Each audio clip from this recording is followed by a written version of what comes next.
So you've got a home appraisal coming up in Delaware County. And if you're like most people, you're probably feeling a little bit stressed, wondering what you need to have ready. Well, don't worry, we're about to walk through a super simple, really practical guide to get you prepared, organized, and feeling a lot more confident. Let's dive right in. Here's our game plan for today. First, we'll talk about why all this prep work is so important. Then we'll get into the nitty-gritty, the core documents pretty much everyone needs. After that, we'll hit what might be the single most impactful thing you can do, and that's documenting your improvements. And finally, we'll look at some special paperwork for specific situations, like a sale, a refinance, or even a tax appeal. It's a clear roadmap to get you ready. All right, so let's tackle the big question right away. Why does any of this even matter? I mean, it's easy to look at this as just one more chore on a very long to-do list.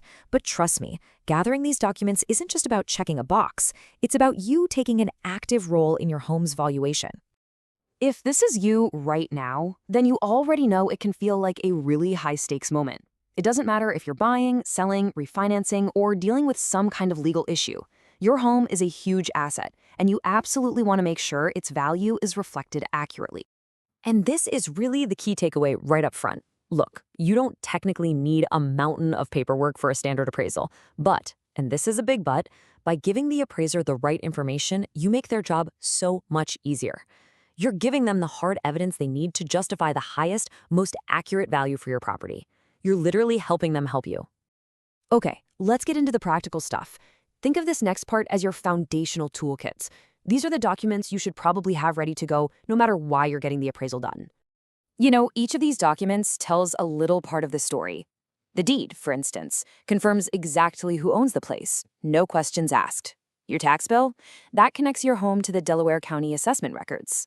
A mortgage statement can be super helpful if there are multiple loans involved. And that survey or plot plan, well, that's priceless if there are any questions about property lines. Having this stuff handy just saves time and answers basic questions before they even come up. Now, if there is one section you really need to pay attention to, it is this one. Seriously, documenting the work you've poured into your home is where you can have a massive impact on your appraisal outcome. This is your chance to really show off your investment. And hey, don't just take my word for it. The source material for this explainer calls this the most critical set of documents you can hand over. And why is that? Well, think about it. An appraiser can see you have a beautiful new kitchen, but they have no idea what it cost or when you did it, unless you tell them. This is where you tell that story. So how do you actually do it? It's pretty simple. Just start with a basic list. New roof, 2022. Kitchen remodel, 2020. For the big-ticket items, if you have receipts or contracts, include copies of those. And this is crucial. If you got permits for that deck or finished basement, provide those copies. Lenders, especially, want to see that major work was done by the book. This whole packet is your evidence file, proving the value you've added. Okay, so we've got the universal documents covered, but not all appraisals are for the same reason. The why behind your appraisal, whether it's for a loan, a divorce, or a tax appeal, that actually determines a few extra very specific documents you're going to need. This table lays it out pretty clearly. If you're buying a house, the appraiser has to see that signed purchase contract. If you live in a community with an HOA, they need the details on fees and all the rules. Now, on the other hand, for a legal situation like a divorce, that court order is absolutely essential. Why? Because it often specifies the exact date the valuation has to be based on, which could be months or even years in the past. Every scenario needs its own context. And finally, let's clear up a few things. It can be really helpful to give the appraiser a list of recent home sales in your neighborhood that you think are good comparisons. But here's what you don't need to worry about.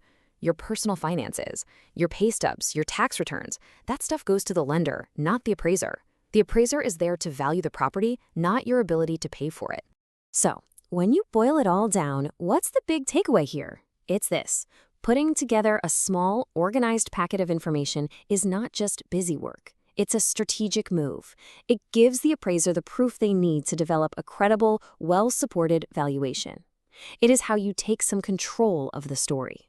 By gathering these documents, you're not just getting ready for an appointment, you are actively building a strong case for your home's true worth.